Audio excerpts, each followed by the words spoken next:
বেঁচে থাকার একমাত্র সম্বল রিকশাটা নিয়েই বসে আছি পাড়ার একটা মোড়ে। রাস্তায় তেমন কেউ নেই। কথাটা বলতে একটা ছেলে এলো। এই ছোট লোক যাবি? ছোট লোক কথাটা শুনেই একটু খারাপ লাগলো। আমি রিকশা চালক আর গরিব বলেই কি ছোট লোক? আপনারাই বলেন, মানবতা আজ কোথায় দাঁড়িয়ে? 1 কেজি দুঃখকে বাম পকেটে রেখে বললাম, যাব। কোথায় যাবেন ভাইয়া? তুই চল, আমি বলছি। আচ্ছা ভাইয়া, ঠিক আছে। তারপর আমি রিকশা চালানো শুরু করলাম। রিকশা চালাতে চালাতে রাস্তা ফুরিয়ে আসতেছে, অথচ আমার পরিচয়টা আপনাদের দেওয়ার কথা মনেই নেই। চলেন, এখন যেহেতু মনে পড়েই গেছে তাই বলেই দেই। আমি রাসেল, ক্লাস 5 পর্যন্ত পড়াশোনা করেছি। গরিব মানুষ, পেটের ভাত জোগাড় করতে পারি না, তাহলে লেখাপড়া কিভাবে করব বলেন? তাই আর পড়াশোনা করে ওঠা হয়নি। কারণ আমার বাবা মা মারা গেছে সেই 8 বছর আগে। তখন আমার বয়স মাত্র 11। সেই 11 বছর বয়স থেকে রিক্সা চালাই। এখন আমার বয়স 19। আমার একটা ছোট বোনও আছে। এখন সে নবম শ্রেণীতে পড়ালেখা করে। বোনের পড়ালেখার খরচ আর নিজের খরচ, সংসার, সব কিছুর জন্য আজ আমি রিক্সা চালক। বাবার সম্পত্তি বলতে কিছুই নেই, আছে শুধু এই বাড়িটা আর এই রিক্সা, যেটা এখন আমার জীবন মরণের সাথী। অনেক তো ফটর ফটর করলাম, এবার চলুন গল্পে ফেরা যাক। এত সময় ধরে রিক্সা চালাচ্ছি, কিন্তু লোকটা কিছুই বলছে না কোথায় যাবে। প্রায় 25 মিনিট পর একটা বড় বাড়ির সামনে এসে এই ছোট লোক, এখানে দাঁড়া। লোকটি যখন দাঁড়াতে বলল, আমি সেখানেই দাঁড়ালাম। তারপর লোকটি ভাড়ার টাকা দিয়ে চলে গেল। আমিও আর সেইখানে দাঁড়িয়ে সময় নষ্ট না করে আমার অন্য ভাড়ার উদ্দেশ্যে রওনা দিলাম। কিছু পথ আসতেই একটা মেয়ে দাঁড় করালো। বয়স আনুমানিক 14-15 হবে। সে আমার কাছে এসে বলল, ভাইয়া, আমাকে একটু স্কুলে দিয়ে আসেন। ওকে বোন, বসো। মেয়েটি বসার পর আমি স্কুলের দিকে রওনা দিলাম।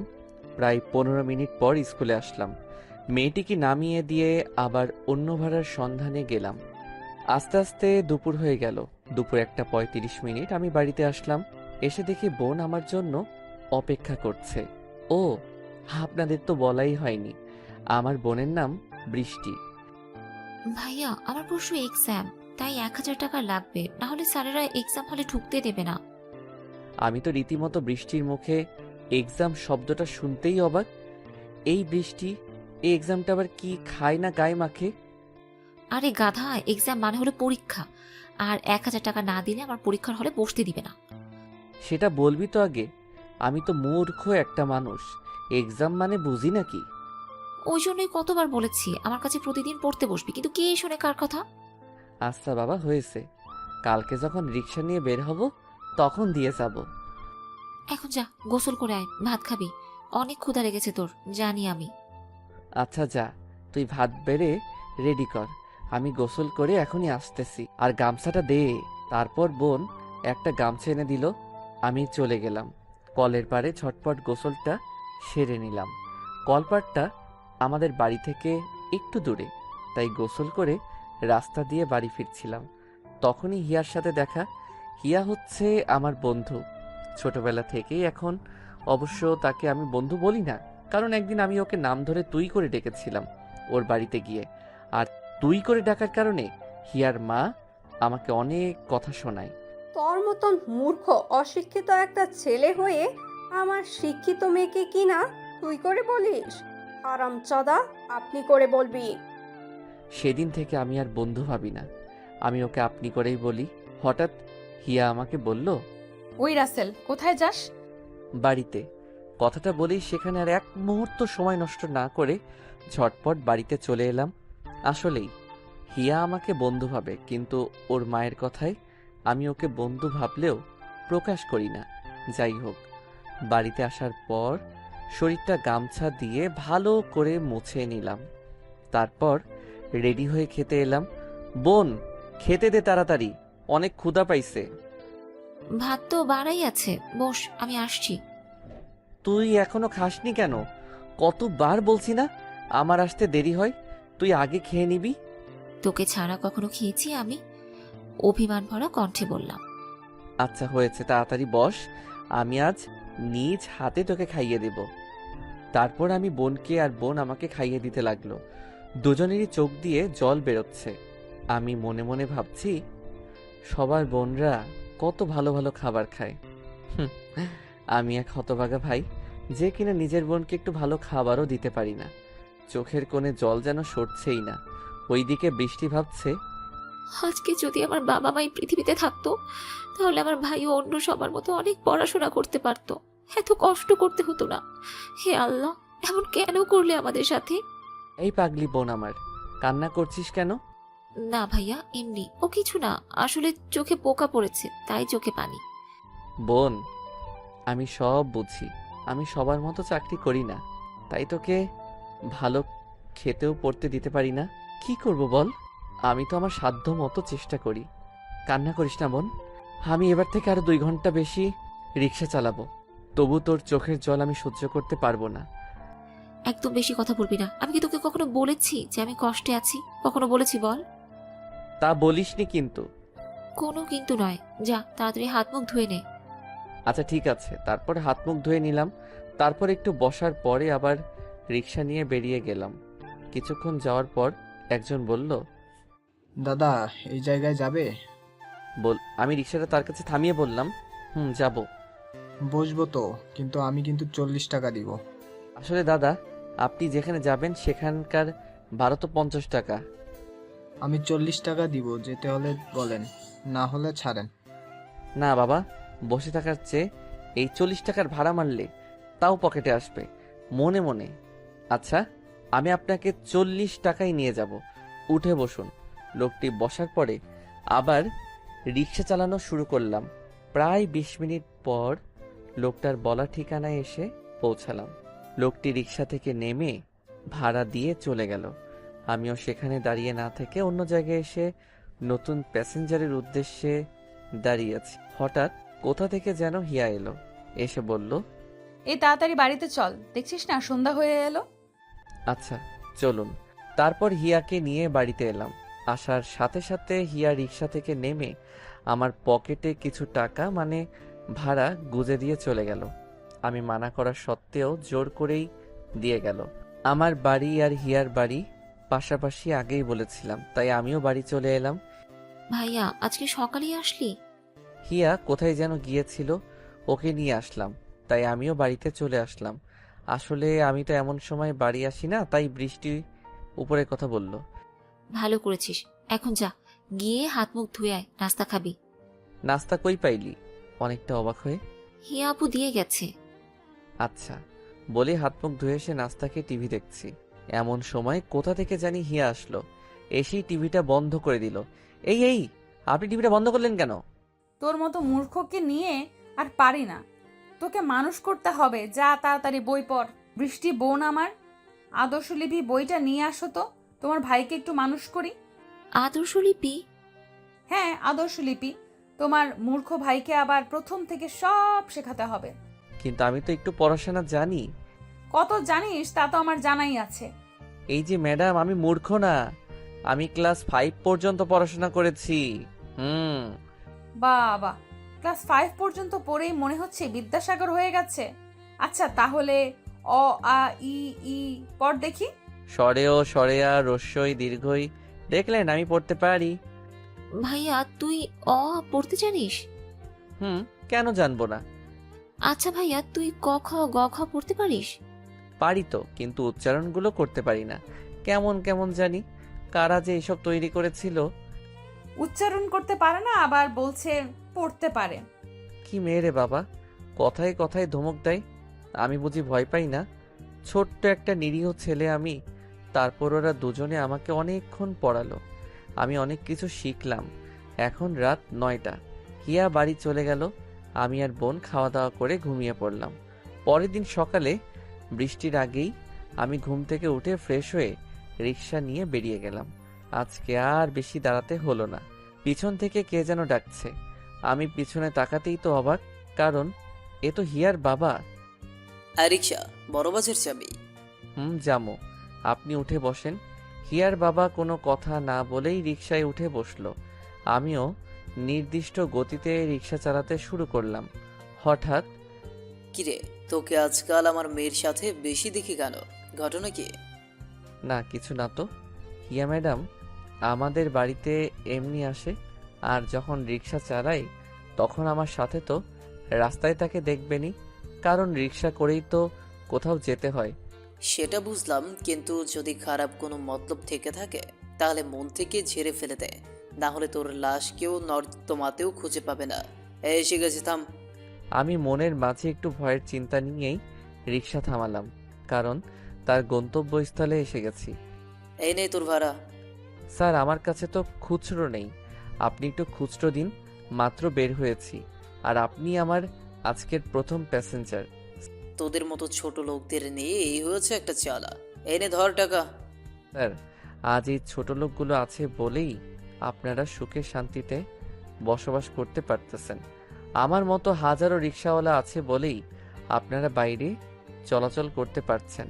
হিয়ার বাবা কিছু না বলেই হনহন করে চলে যায়, আমিও আর সেখানে দাঁড়িয়ে না থেকে আবার অন্য ভাড়ার খোঁজে চলে আসি। এইভাবে অনেক সময় ভাড়া মারার পরে দুপুরে বাসায় আসলাম। বাসায় এসে দেখি বৃষ্টি আর হিয়া বসে বসে কথা বলছে। ভাইয়া তুই এসেছিস, যা হাত মুখ ধুয়ে আয়, আমি ভাত দিচ্ছি। আপু তুমিও আমাদের সাথে খাও, ভালো কিছু না হলেও শুটকি ভর্তা তো দিতে পারবো। বই পড়। শোন বৃষ্টি, আমার কাছে ওই শুটকি ভর্তাই অনেক দামি খাবার, বুঝলি? আমিও খাবো নে, রেডি কর। বৃষ্টির মুখে হাসি ফুটে ওঠে হিয়ার এমন মিষ্টি মন মাতানো কথা শুনে। আচ্ছা এসে বসো। আমি হাত মুখ ধুয়ে এসে বসে পড়লাম, ভাত খাচ্ছি, কিন্তু হিয়া শুধু বারবার আমার দিকে তাকাচ্ছে। ঘটনা কি বুঝতে পারলাম না। সে যাই হোক, খাবার খেয়ে উঠে একটু বসে আছি। বিকেলে আমার সাথে একটু ঘুরতে যাবে প্লিজ? আমি তো অবাক, এই মেয়ে বলে কি? আমার মতো একটা রিক্সা চালক নাকি তার মতো সুন্দরীর সাথে ঘুরতে যাবে? মনে মনে আপনার মতো ঠিক আছে তো? ঠিক আছে। আর বিকেলে আমি রেডি হয়ে বসে থাকবো, যদি না যাও তাহলে দেখতে পারবে বেশি নাকি একদম রড। বলেই হিয়া চলে গেল। আমি ভাবছি কি বলে গেল হিয়া, যেখানে আমি তো জানি 1 মন তুলো আর 1 মন রড এক সমান। তাহলে কেন বললো?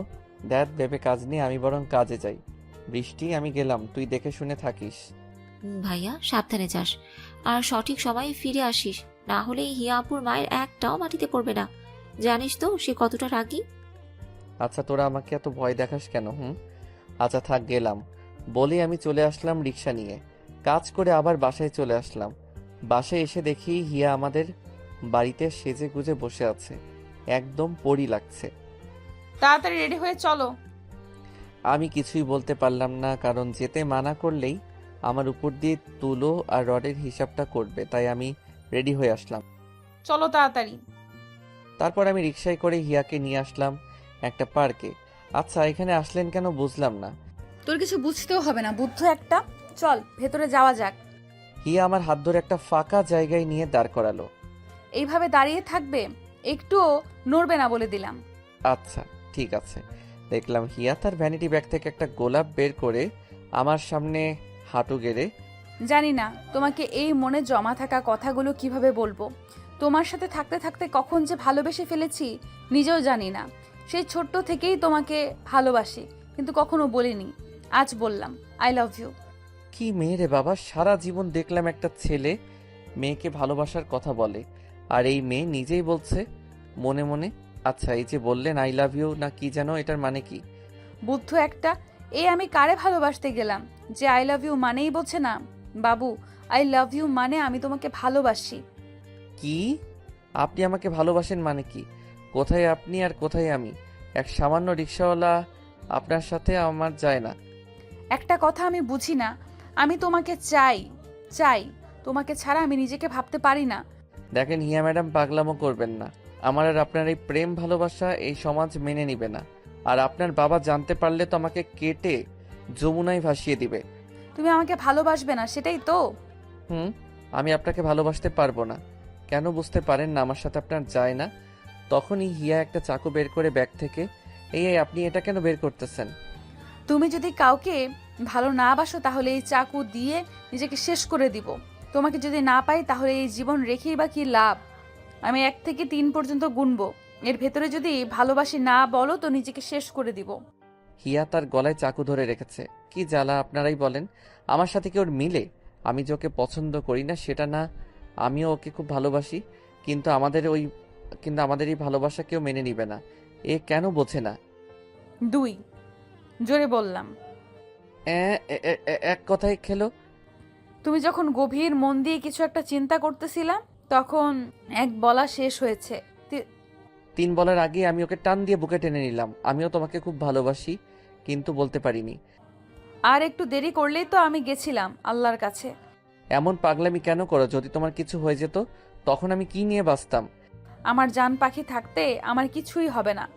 এইভাবে অনেক প্রেমালাপ করে বাসায় চলে আসলাম। বাসায় আসতেই ভাইয়া, ভাবি কোথায় গেল? আমি তো অবাক। বৃষ্টি ভাবি কাকে বলছে? এই তুই পাগল হলি নাকি? ভাবিকে ভাবি আর ভাবি কোথায় থেকে আসবে? ন্যাকা ষষ্ঠী, আমি মনে হয় কিছুই বুঝি না। হিয়া ভাবি আমাকে সব বলেছে এবং তোকে কি করে রাজি করাতে হবে সেই প্ল্যানটা আমারই ছিল। কি তবে রে, দাঁড়া তোকে দেখাচ্ছি মজা। এইভাবে হাসি ঠাট্টার মধ্যে দিয়ে পেরিয়ে গেল 1 বছর। এখন আমার আর হিয়ার ভালোবাসার কথা সবাই জেনে গেছে। হিয়ার বাবা আমাকে দেখতেই পারে না। হিয়ার মা, তোমার মেয়েকে বোঝাও ভালো করে, ওই রিক্সাওয়ালার সাথে যেন না মিশে। আমি কিন্তু মেনে নিব না। আমি বোঝাতে বোঝাতে সব কথা ফুরিয়ে গেছে। এখন তোমার মেয়েকে তুমি বোঝাও, আমি পারবো না। বাবা, আমি রাসেল ছাড়া বাঁচতে পারবো না, সেটা কেন বোঝো না? আমার মুখে মুখে কথা বলিস ফাজিল মেয়ে। বাবা, তুমি আমাকে মারো কাটো আর যাই করো না কেন, তবু আমি রাসেলকে ভুলতে পারবো না। এটাই কি তোর শেষ কথা? এটাই আমার শেষ কথা। আমি মরলেও রাসেলের সাথেই মরবো আর বাঁচলেও রাসেলের সাথেই বাঁচবো। আজ থেকে মনে করব আমার কোনো মেয়ে নেই, আমি নিঃসন্তান। পেরিয়ে যা আমার বাড়ি থেকে। যদি কখনো আমার বাড়িতে আসিস তো আমার মরা মুখ দেখবে। হিয়া কান্না করেই যাচ্ছে। হিয়ার বাবা হিয়াকে ধাক্কা দিয়ে বাড়ির বাহিরে বের করে দিয়ে দরজা লাগিয়ে দেয়। বাবা দরজা খোলো, আমি কোথায় যাব? প্লিজ বাবা দরজা খোলো। এইদিকে তুমি মেয়েটার সাথে এটা করতে পারলে? ও কোথায় যাবে? একদম কথা বলবে না, আর ভুলেও ওর সাথে যোগাযোগ করা তো দূরে থাক, ওর নামও মুখে আনবে না। হিয়া কথাগুলো স্পষ্ট শুনতে পেয়ে দরজার কাছ থেকে উঠে ধীরে ধীরে আমাদের বাড়িতে চলে আসে। আমি তখন মাত্র রিক্সা নিয়ে এসেছি। কি ব্যাপার হিয়া, তুমি কান্না করতেছো কেন? কি হয়েছে তোমার হিয়া? কিছুই বলছে না। বৃষ্টিও কথা শুনে বের হয়ে আসে। ভাবি, তুমি কান্না করছো কেন? আমাদের কথা বাবা জেনে গেছে। আমাকে মেরেছে তোমাকে ভুলে যেতে, কিন্তু আমি মরতে রাজি, তোমাকে ভুলতে নই। তার জন্য আমাকে বাড়ি থেকে বের করে দিছে। আমি যদি আর ফিরে যাই তাহলে তাদের মরা মুখ দেখতে হবে। হিয়ার কথা শুনে আমার মাথায় যেন আকাশ ভেঙে পড়ল। হিয়া দেখো, তারা তোমার উপরে রাগ করে বলেছে। চলো আমি তাদের বুঝিয়ে রেখে আসি।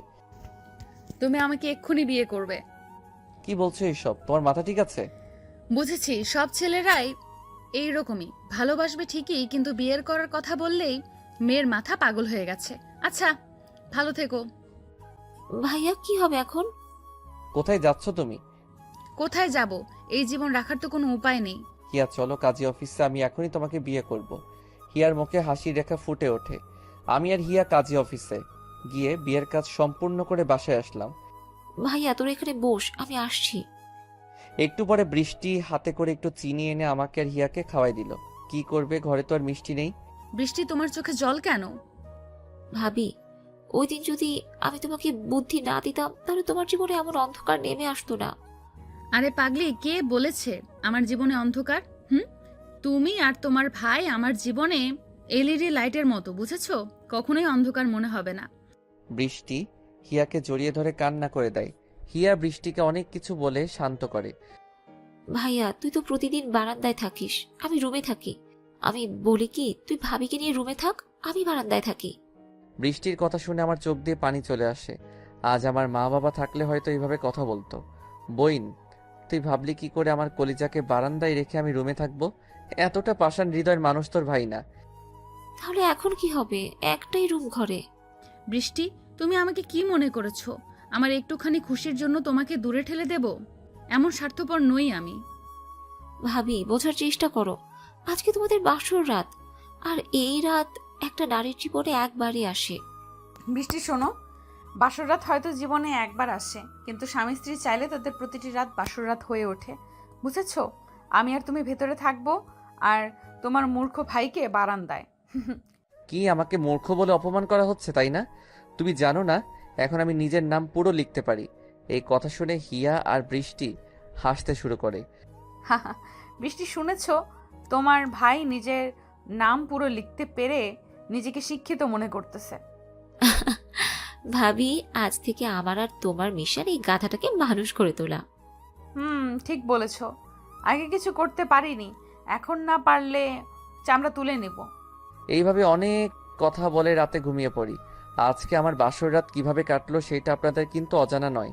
দোয়া করি আল্লাহ এমন বাসর রাত যেন কারো জীবনে না দেয়, যেই রাতে স্বামী এক জায়গায় আর বউ অন্য জায়গায়। সকালে আমার আগেই ঘুম ভেঙে যায় হিয়ার বৃষ্টির। আমাকে না ডেকে তার ফ্রেশ হয়ে নাস্তা তৈরি করে যা বাজার আনা ছিল তাই দিয়ে। বৃষ্টি, তুমি রান্না করো, আমি বরং তোমার নবাব ভাইকে একটু জাগিয়ে আসি। যাও ভাবি। তখন হিয়া এসে দেখে আমি এখনো গভীর ঘুমে। হিয়া এসে আমার কপালে একটা ভালোবাসার পরশ এঁকে দেয়। পাগলটা কি ভাবে ঘুমাচ্ছে দেখো, মনে হচ্ছে কোনো চিন্তা নেই, একদম ইনোসেন্ট একটা বাচ্চা। এই বৃষ্টির ভাই, ওঠো, অনেক বেলা হয়ে গেছে।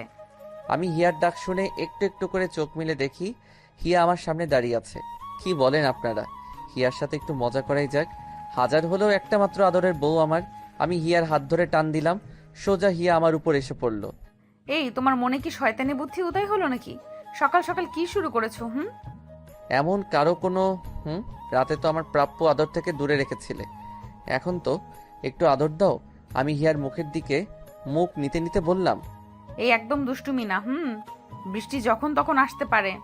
তাও যাও, তাড়াতাড়ি ফ্রেশ হয়ে খেতে আসো, বেলা অনেক হয়ে গেছে, কাজে যেতে হবে নাকি, বুঝেছো? গালে ও কপালে একটা ভালোবাসার পরশ এঁকে দিয়ে চলে গেল। আমিও মিষ্টি বউটার আদর পেয়ে মুখে একরাশ হাসি নিয়েই বিছানা থেকে উঠে ফ্রেশ হয়ে নাস্তা করতে চলে আসলাম। আমি বৃষ্টি হিয়া নাস্তা শেষ করলাম। এই শোনো, আজকে আসার সময় একটু ভালো কিছু বাজার করে এনো। হিয়ার কথা শুনে আমার চোখ দিয়ে জল বেরিয়ে আসে। আমি এমনই এক হতভাগা স্বামী যে বউ কোনো আবদার পূরণ করতে পারবো না। কি করে ভালো কিছু আনবো বলো? সামান্য কিছু টাকা ইনকাম, তার থেকে সংসারের খরচ, বৃষ্টির পড়াশোনার দায়িত্ব, আবার আজ থেকে তোমার দায়িত্ব। কিছু মনে করো না, আমি আজকে থেকে একটু বেশি কাজ করব। আমার কথা শুনে হিয়া আমাকে জড়িয়ে ধরলো, শোনো, চোখে তোমার পানি। এত কষ্ট করতে হবে না, আর আমি পড়াশোনা করব না, এত খরচ বহন করতে পারবে না তুমি। হিয়া, তুমি কি চাও তোমার বাবা তোমাকে বলুক তুমি এমন ছেলেকে বিয়ে করলে যে তোমার পড়াশোনা করাতেই পারলো না? আমি সেটা চাই না। আমার শরীরে রক্ত বিক্রি করে হলেও তোমার পড়াশোনার খরচ চালাবো। আমি মনে হয় আগের জন্মে ভালো কোনো কাজ করেছিলাম, যার জন্য তোমার মতো ভালো মনের একজন মানুষ জীবন সঙ্গী হিসেবে পেয়েছি। চোখ মুছতে মুছতে বললাম। আমি হিয়ার চোখের পানি মুছে দিয়ে কপালে একটা ভালোবাসার পরশ দিয়ে বৃষ্টিকে বলে রিক্সা নিয়ে বেরিয়ে আসলাম। মনের মধ্যে একটাই চিন্তা, কি করে আজকে একটু ভালো কিছু বাজার করে নিয়ে যেতে পারি। এইসব ভাবছি তখনই সেদিনের লোকটি। এই যে রিক্সাওয়ালা, ওইখানে যাবা? আমি কিন্তু 200 টাকা ভাড়া দিব, বেশি দিতে পারবো না। চলেন। তারপর আমি বস্তাটা তুলে লোকটার কথা মতো তার গন্তব্যস্থলে রেখে আসলাম। পুরো 200 টাকাই দিল। এইভাবে সারাদিন অনেক ভাড়া মারলাম। দুপুরে দোকান থেকে কিছু খেয়ে নিলাম। আল্লাহর রহমতে ভালোই ইনকাম হলো আজকে। রাতে বাসায় আসলাম, কিছু বাজার করে ভালো কিছু তো কিনতে পারিনি, তাও যতটা পেরেছি ততটা এনেছি। এই, তুমি আজকে দুপুরে আসলে না কেন? জানো আমার কত চিন্তা হচ্ছিল তোমার জন্য। আরে পাগলি, কান্না করো কেন? আজকে একটু কাজের চাপ বেশি ছিল তাই আসিনি। তাই বলে খাবার খাওয়ার জন্য আসবে না? জানো তোমার বোন কিছু খাইতে চায়নি তুমি ছাড়া। আর বলো না, ও আমাকে ছাড়া খায় না। কেন খাবো? তুই জানিস না তোর মুখে খাবার না দিয়ে আমি কখনোই খাই না। হয়েছে, এখন যাও জলদি এসব রান্না করো, আজকে মজা করে খাবো সবাই মিলে। বৃষ্টি, তুমি পড়তে বসো, আর তুমি ফ্রেশ হয়ে বৃষ্টির কাছে একটু পড়া শেখো। আমি বরং একটু সময়ের মাঝেই রান্নাটা সেরে ফেলি। ভাবি, তুমি একা একা রান্না করতে পারবে না, আমি বরং তোমার সাথে রান্না করি। তোমাকে যেটা বললাম সেটা করো। বলেই হিয়া রান্না করতে চলে গেল, আর ফ্রেশ হয়ে বৃষ্টির কাছে পড়তে বসলাম। পাক্কা 2 ঘন্টা পরে মহারানীর রান্না শেষ হয়। আর এই অনেক পড়াশোনা হয়েছে, এখন চলো, তাড়াতাড়ি খেয়ে নিবে। তারপর সবাই একসাথে খাবার পর্ব শেষ করে শুয়ে পড়লাম। সকালে সবার আগে ঘুম থেকে উঠে আমি রিক্সা নিয়ে চলে গেলাম। কাজ করে দুপুরে বাসায় আসলাম। এইভাবে চলছিল আমাদের অভাবের সংসার। একদিন রাতে বললাম আমি আর পড়াশোনা করব না, কিন্তু তুমি তো আমার কথা শুনলে না। এখন কালকে 2000 টাকা পরীক্ষার জন্য জমা দিতে হবে। কোথায় পাবে? শোনো, আল্লাহর উপরে ভরসা রাখো, সব হয়ে যাবে। আল্লাহ চাইলে কিছুই থেকে থাকে না। আমি বলি কি, যদি বাড়িতে একটু যোগাযোগ করে দেখতাম। দেখো, তারা তোমাকে শুধু অপমানই করবে, তাছাড়া কিছুই না। আর তারা তো বলেই দিছে তুমি তাদের সামনে গেলে মরা মুখ দেখতে হবে। আমি সকালে টাকা দিবনি। কোথায় পাবে এত টাকা? একটা না একটা ব্যবস্থা হয়ে যাবে। তুমি যাও, শুয়ে পড়ো চিন্তা না করে। তারপর হিয়া আমার ঠোঁটে একটা কিস করে চলে যায় ঘুমাতে। কিন্তু আমার ঘুম ধরছে না। টাকায় আছে 2000 চাউল সহ বাজারে সবকিছু কেনার জন্য। এখন হিয়াকে দিলে বাজার করব কি করে? এইসব ভাবতে ভাবতে কখন যে ঘুমিয়ে গেছি খেয়ালই নেই। সকালে ফজরের আজান দিলে হিয়া আর বৃষ্টিকে নামাজ পড়তে বলে আমি মসজিদে গিয়ে নামাজ পড়ে আসলাম। হিয়া, এই নাও তোমার টাকা। হিয়া তো অবাক, আমি টাকা কোথায় পেলাম? তুমি টাকা কোথায় পেলে? আমার কাছে ছিল। এখন যাও, রান্না করে রেডি হয়ে নাও, আমি তোমাকে কলেজে রেখে আসি। বলেই হিয়া রান্না করতে চলে গেল। বেশ কিছু সময় পরে রান্না শেষ হলে সবাই নাস্তা করে নিলাম। আমি হিয়াকে নিয়ে কলেজে চলে আসি। হিয়া, নামো, তোমার কলেজে এসে গেছি। তুমি আমার সাথে চলো। আমি যাব না, সবাই তোমাকে কি বলবে? একটা রিক্সাওয়ালা তোমার স্বামী, এই কথা বলছি। তখনই হিয়ার বান্ধবী বিথি আসে। কি রে হিয়া, এই ছোট লোক রিস্কাওয়ালা তোর বর? ভাবতেই তো ঘৃণা হচ্ছে আমার। ছি, তোর রুচি এত নিচু। বিথির কথা শুনে হিয়ার অনেক রাগ হয়। ঠাস করে হিয়া বিথির গালে লাগিয়ে দেয়। টাকাটা জমা দিয়েই চলে আসব। কি বলিস? ও ছোট লোক হোক আর যাই হোক, ও আমার স্বামী। সো ওর সম্পর্কে আর একটাও বাজে কথা বলবি না। তুই ওর জন্য আমাকে মারলি? হ্যাঁ, মারলাম। আর শোন, আমি চাই না তোর মতো অহংকারী মেয়ে আমার বন্ধু হোক, যে কিনা মানুষকে মানুষ মনে করে না। আমার চোখে তো জল চলে আসে। মেয়েটা তো খারাপ কিছুই বলেনি, সবাই এটাই বলবে। কারণ হিয়ার মতো শিক্ষিত একটা মেয়ে আমার মতো রিক্সাওয়ালাকে বিয়ে করেছে। হিয়া, তুমি কাজ শেষ করে এসো, আমি গেলাম। এক হাত দিয়ে চোখটা মুছে নিলাম। হিয়া কিছু বলছে না, কারণ ও বুঝতে পারছে এখানে থাকলে আরও অপমান হতে হবে। তারপর আমি সেখান থেকে ভাড়ার খোঁজে চলে আসি। ওইদিকে বিতি হিয়ার বাবাকে ফোন করে সব ঘটনা খুলে বলে, আর হিয়াকে বিয়ে করেছি সেটাও বলে। হিয়ার বাবা তো সেই লেভেলে রেগে যায়। এইদিকে আমি একটা ভাড়া মেরে আসতেছি, তখনই সামনে দেখি হিয়ার বাবা আমার দিকে তেড়ে আসতেছে, সাথে কিছু ছেলেও আছে। ভয়ে তো আমার কলিজা শুকিয়ে গেল। কিরে ছোট লোকের বাচ্চা, আমার মেয়েকে ভুলিয়ে ভালিয়ে বিয়ে করে নিয়েছিস? কি ভেবেছিস আমি কিছু বলবো না? এটা ভুল। দেখেন, আমি কিন্তু জোর করে কিছু করিনি, বরং আমি হিয়াকে বিয়ে করে আপনার সম্মানহানির হাত থেকে বাঁচিয়েছি। তোর কথা শুনতে আমি এখানে আসিনি। আমার ভাবতে অবাক লাগে, হিয়া তোর মতো একটা ছোট লোক রিক্সাওয়ালাকে বিয়ে করেছে। এই তোরা দাঁড়িয়ে কি দেখছিস? যা ওর রিক্সা ভেঙে ওর হাত পা ভেঙে দেয়। ছোট লোকের বাচ্চাটা পঙ্গু হয়ে পড়ে থাকলে এমনিতেই আমার মেয়ে আমার কাছে চলে আসবে। ওরা আমার রিক্সা ভেঙে তছনছ করে দিল। আমি অনেক বোঝালাম, কিছুই শুনল না ওরা, বরং আমাকে ও অনেক মেরে রাস্তায় ফেলে চলে গেল। আমি খোঁড়াতে খোঁড়াতে বাড়িতে আসলাম। হিয়া বলে মাটিতে পড়ে গেলাম। হিয়া আমার ডাক শুনে দৌড়ে বাইরে এসে দেখে আমার শরীর থেকে টপ টপ করে রক্ত পড়তেছে, আর আমি মাটিতে পড়ে আছি। এই তোমার কি হয়েছে? তুমি এইভাবে পড়ে গেলা কেন? আর তোমার শরীরে রক্ত কেন? হিয়ার কান্না শুনে বৃষ্টি দৌড়ে চলে আসে। ভাবি, কাঁদছো কেন? কি হয়েছে? সামনে তাকাতেই দেখতে পাই আমি মাটিতে পড়ে আছি, শরীর থেকে রক্ত বের হচ্ছে। ভাইয়া, কি হলো তোর? তোর শরীরের রক্ত কেন? এভাবে শুয়ে আছিস কেন? তারপর হিয়া আর বৃষ্টি আমাকে বিছানায় শুয়ে দিয়ে রক্ত পরিষ্কার করে দিয়ে মাথায় পানি দিতে থাকে। এইদিকে বৃষ্টি ডাক্তারকে নিয়ে আসে। ডাক্তার আমার অবস্থা দেখে ভয় পেয়ে যায়। এভাবে কারা মেরেছে নাকি? জানি না ডক্টর, একটু আগে এখানে এসে অজ্ঞান হয়ে পড়ে গেল। খুব খারাপভাবে মেরেছে। আমি ড্রেসিং করে দিয়ে গেলাম, রোগী একটু ঘুমাক আর এই ওষুধ এনে খাওয়াবেন, তবে সাবধান 1 সপ্তাহের আগে যেন বিছানা থেকে না ওঠে। আচ্ছা ঠিক আছে। ডাক্তার ফ্রি নিয়ে চলে যায়। বৃষ্টি, এখন ওষুধ আনার জন্য টাকা কোথায় পাবো? ভাবি, ভাইয়া আমাকে প্রায় কিছু কিছু টাকা দিত কিছু কিনে খাওয়ার জন্য, কিন্তু আমি সেই টাকা খরচ করতাম না। এই নাও 500 টাকা হয়েছে। আচ্ছা, তুমি তোমার ভাইয়ের পাশে থাকো, আমি ওষুধ নিয়ে আসি। হিয়া তাড়াতাড়ি গিয়ে ওষুধ নিয়ে চলে আসে, আমাকে ওষুধ খাইয়ে দেয়। একটু পরে আমার ঘুম ভেঙে যায়। এই তোমরা কান্না করতেছো কেন? এই, তোমার সাথে এসব হলো কিভাবে? আর রিক্সার কি হয়েছে? সন্ত্রাসী দল আমার রিক্সা ভেঙে দিয়ে আমার এই অবস্থা করেছে। কারা এসব করেছে আর কেন করলো বলো? এই কেঁদো না প্লিজ। আর এই বৃষ্টি, এইভাবে কাঁদিস কেন? আমার কিছু হয়নি। এইভাবে 3 দিন চলে যায়। এখন আমি একটু সুস্থ, কিন্তু বিছানা ছাড়তে খুব কষ্ট হয়। বৃষ্টি, তোর মুখ শুকনো মনে হচ্ছে কেন? খাস নাই নাকি? কি করে খাবো ভাইয়া? রাত থেকে ঘরে কিছুই নেই, আর একটা টাকাও নেই। তাহলে কিভাবে খাবো বল? আল্লাহ এমন কেন করলে আমাদের সাথে? আমরা তো কোনো দোষ করিনি, তাহলে কেন এত কষ্ট দিচ্ছ? বৃষ্টি, তোর ভাবি কোথায়? কি হলো, তোর ভাবি কোথায়? ভাবি তাদের বাড়ি গেছে। কি বলিস? কেন গেছে সেখানে? তারা আমাদের কোনো উপকার করবে না কেন? বোঝে না হিয়া, কেন বোঝে না? হিয়ার বাবাই আমার এই অবস্থা করেছে লোক দিয়ে। হিয়া তখন দরজায় দাঁড়িয়ে আমার কথা শুনতে পায়। কি, আমার বাবা তোমার সাথে এসব করেছে? তুমি কখন এলে? আমাকে ক্ষমা করে দিও, আমার জন্যই তোমার আজ এই অবস্থা। এসব কি বলছো? এইগুলো তো আমার ভাগ্যে লেখা ছিল।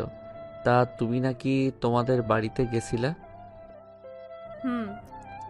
চোখের জলটা মুছে নরম সুরে বললাম, কেঁদো না। আমি জানি তারা তোমার সাথে কি ব্যবহার করেছে।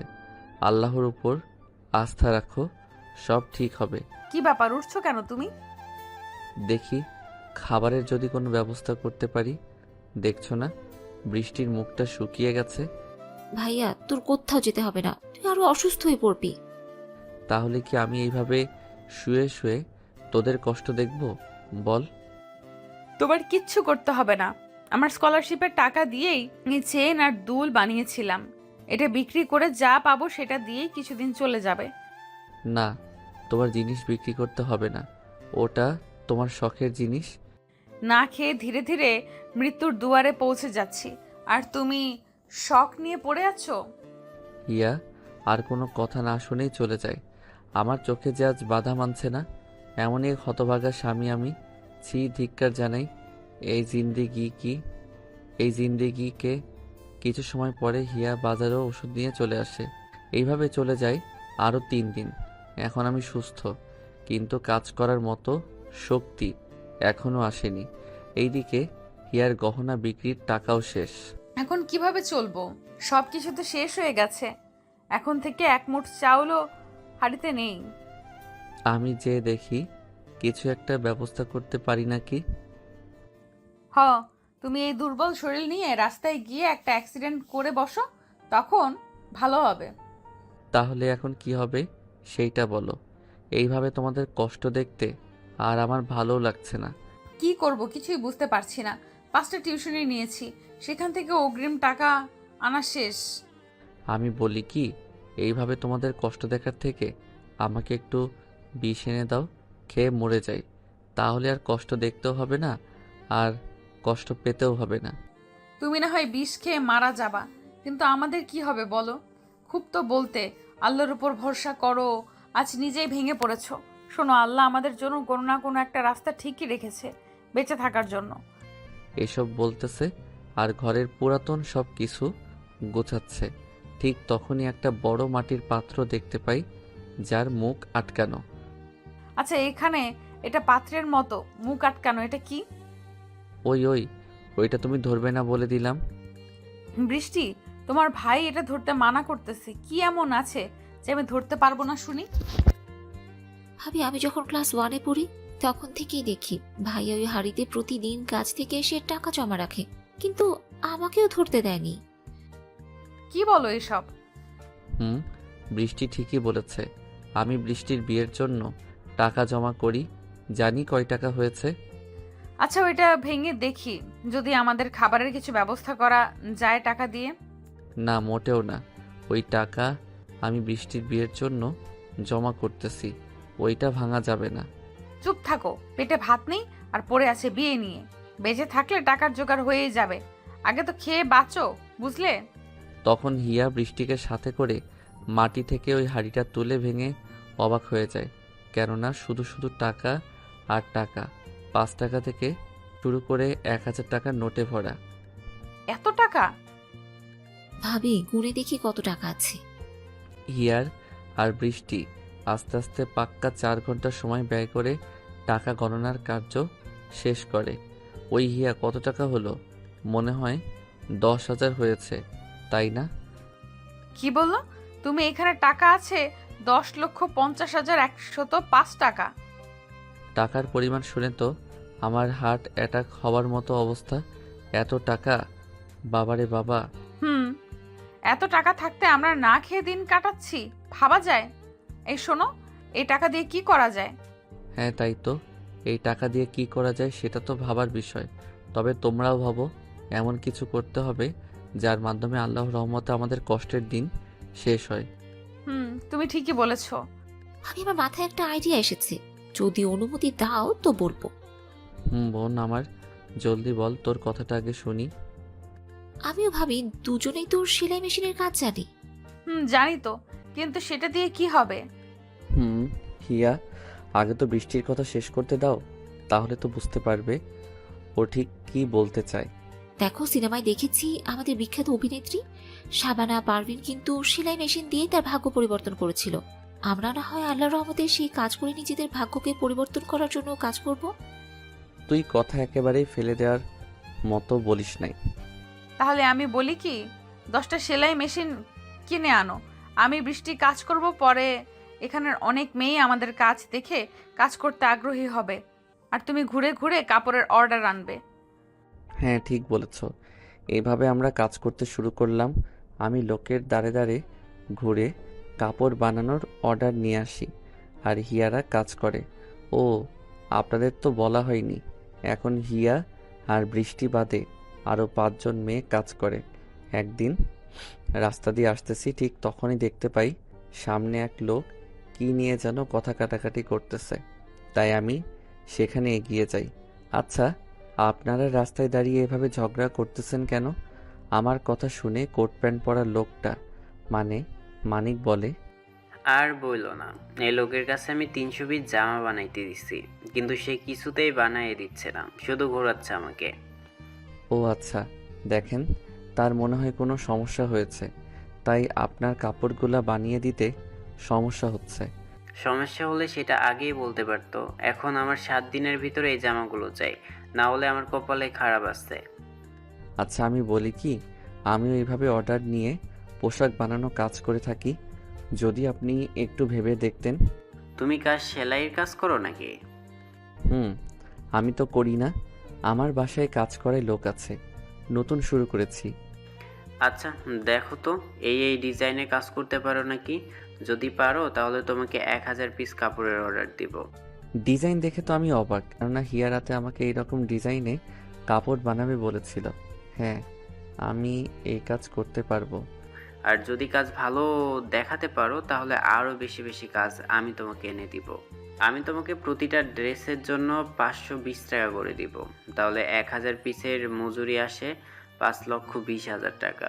এই নাও 20,000 টাকা অ্যাডভান্স, আর তোমার ঠিকানা দাও, এক্ষুনি সব মাল সামানা তোমার বাড়িতে পৌঁছে দিয়ে যাবে। তারপর আমি তাকে ঠিকানা দিয়ে ধন্যবাদ জানিয়ে খুশি মনে বাড়িতে চলে আসলাম। কি সাহেব, আজকে এত খুশি খুশি কেন মনে হচ্ছে আপনাকে? আমি হিয়াকে জড়িয়ে ধরে কোলে তুলে নিলাম। সবাই চেয়ে আছে আর মিটিমিটি হাসতেছে। হিয়া তো লজ্জায় চোখ বন্ধ করে আছে। এই, তুমি কি লজ্জা শরমের মাথা খাইছো নাকি? দেখছো না সবাই ফ্রিতে বাংলা সিনেমা দেখতেছে? হিয়া, জানো, আমি আজকে অনেক অনেক খুশি। ভাইয়া, এত খুশির কারণ কি সেটা তো বল আগে। আজকে 1000 পিস কাজের অর্ডার পেয়েছি। 10 দিনে ডেলিভারি দিতে হবে। 20,000 টাকা অ্যাডভান্সও দিছে। কি সত্যি? হুম। আর মজার বিষয় হলো, কাল রাতে তুমি যেই রকম ডিজাইন বলেছো, এই কাজটা সেই রকমেরই ডিজাইন। তাহলে তো আরো ভালো হবে। কিছু সময় পরে সব মালসামানা দিয়ে কাজ বুঝিয়ে চলে গেল তারা। আমিও সবাইকে কাজ বুঝিয়ে দিলাম। কাজ চলছে দ্রুত গতিতে, সবাই নিজের মতো করে কাজ করতেছে। 9 দিন পরে সকালে আমি ঠিকমতো কাজ করতে পারবো। আজকে তো কাপড় ডেলিভারি দিতে হবে, কিন্তু সবগুলো তো শেষ করতে পারলাম না। সারাদিন করলেও 100 পিস থেকেই যাবে।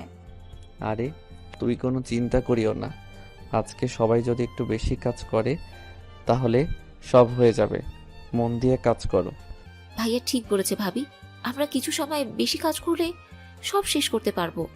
আজকে সবার পারিশ্রমিক একটু বেশি দিবে। সবাই বলল তারা কাজ করবে, কেন এই কাজের মাধ্যমেই কারো পড়ার খরচ বা সংসারের খরচ চলে। সবাই অনেক পরিশ্রম করে, রাত 9টার মধ্যে সব কাজ শেষ করলো। সব জামা একসাথে করে আমি সকালে গাড়ি দিয়ে ডেলিভারি দিতে চাই। আরে রাসেল, তুমি 10 দিনে সব কাজ শেষ করেছো? হুম। অনেক কষ্ট করতে হয়েছে সবাইকে, খুব খাটিয়েছি তাদের, শুধুমাত্র আপনার এই অর্ডারের কাজটা সম্পূর্ণ করতে। শুনে খুবই খুশি হলাম, আর কাজগুলো খুবই নিখুঁতভাবে করেছো। এই নাও তোমার বাকি টাকাটা, আর আরও 10,000 পিস অর্ডার নিয়ে যাও। তোমার কোনো সমস্যা হবে না তো শেষ করতে? না, তা হবে কেন? এই অর্ডার পেলে আমি মেশিন আরও বাড়াতে পারবো, যার মাধ্যমে আরও মানুষের কর্মের ব্যবস্থা হবে। দোয়া করি জীবন অনেক বড় হও, সততার সাথে কাজ করো। আমার সাপোর্ট তোমার জন্য সব সময় আছে। ধন্যবাদ আপনাকে। বলেই আমি টাকা বুঝে নিয়ে বাসায় চলে আসলাম। এইভাবে দেখতে দেখতে 2টি বছর পার হয়ে যায়। সময়ের সাথে সাথে আমাদের ব্যবসাও বড় হতে লাগলো। এখন অনেক জায়গা থেকে কাজের অর্ডার আসে, আর ঘুরে ঘুরে অর্ডার খুঁজতে হয় না। এখন আর সেই 10টি মেশিন নেই, আছে হাজার হাজার মেশিন। জমি কিনে ফ্যাক্টরি খুলেছি, বাজারে কাপড়ের দোকান আছে 10টা, নতুন বাড়ি করেছি। এইভাবেই আমাদের ভাগ্যের চাকা পরিবর্তন হতে হতে পার হয়ে যায় আরও 2টি বছর। এখন আমাদের কোনো কিছুর অভাব নেই। একসময় যেই ছেলেকে বিয়ে করার জন্য হিয়া সবার থেকে কথা শুনতো, আজকে তারাই হিয়াকে বলে হিয়ার মতো কপাল কারো হয় না। এই আপনাদের তো বলা হয়নি, এখন বৃষ্টি আর হিয়া কোনো কাজ করে না। বৃষ্টি পড়াশোনা করতেছে, আর হিয়া আমার সাথে ব্যবসা দেখে, কারণ আপনারা তো জানেনই আমি পড়ালেখা জানি না। এই চলো না, আজকে একটু শপিং থেকে ঘুরে আসি। আজকে তো আর অফিসে যেতে হবে না, আর কালকে বৃষ্টিও আসবে। কয়েকদিনের জন্য নাকি কলেজ বন্ধ। ও আচ্ছা, চলো।